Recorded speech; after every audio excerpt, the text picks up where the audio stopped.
Shalom Ibu Bapak, Saudara-saudari yang dikasihi Tuhan Yesus Kristus. Marilah kita mempersiapkan hati dan pikiran kita untuk menyambut firman Tuhan pada hari ini, Rabu tanggal 18 Maret 2026. Dari kitab Mika 6 ayat 8. Hai manusia, telah diberitahukan kepadamu apa yang baik, dan apakah yang dituntut Tuhan daripadamu, selain berlaku adil, mencintai kesetiaan, dan hidup dengan rendah hati di hadapan Allahmu.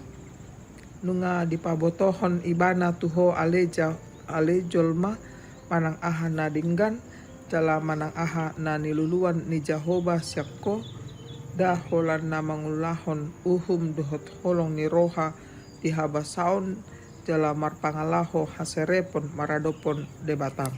Demikian bunyinya. Bapak, Ibu, Saudara-saudari yang dikasihi Tuhan Yesus Kristus, nats ini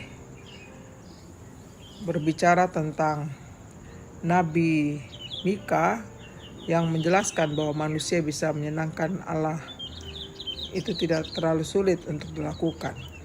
Mika memberitahukan 3 hal yang Allah inginkan dari manusia. 2 hal pertama berkaitan dengan hubungan kita dengan sesama, dan yang ketiga dengan Allah. Yang pertama, bertindak adil. Allah ingin semua hambanya selalu bertindak adil. Agar bisa adil, kita harus berpikir dan bertindak sesuai dengan apa yang Allah inginkan. Salah satu contohnya, kita harus memperlakukan semua orang dengan jujur dan tidak berat sebelah. Tidak soal apa latar belakang, kebangsaan, atau status sosial mereka.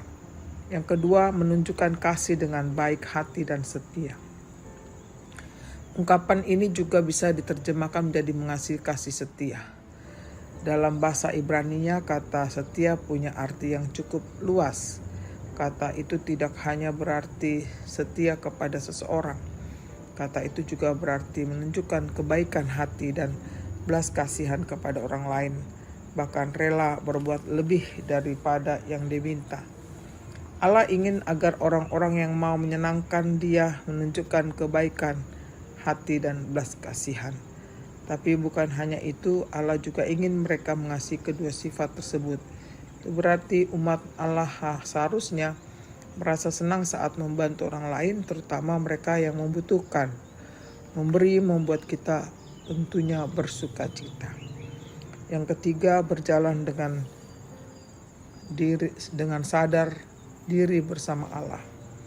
Di dalam Alkitab, kata berjalan bisa punya arti menempuh jalan hidup tertentu. Jadi kalau seseorang menempuh kehidupan yang menyenangkan Allah, itu berarti dia berjalan dengan Allah. Contohnya adalah Nuh. Dia disebut berjalan dengan Allah karena dia dianggap benar di mata Allah dan tanpa celah, tidak seperti orang sezamannya.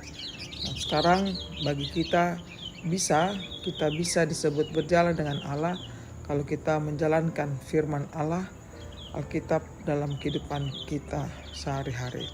Untuk melakukan itu kita harus sadar diri. Maksudnya kita harus menyadari keterbatasan kita dan mengakui bahwa tanpa bantuan Allah kita tidak bisa melakukan apapun. Kiranya renungan pada saat ini dapat mencerahkan kita semuanya, yakni diminta oleh Tuhan supaya kita berlaku adil, mencintai kesetiaan, dan hidup dengan rendah hati di hadapan Allah kita. Selamat beraktivitas. Tuhan berkenan memberkati kita semuanya. Amin.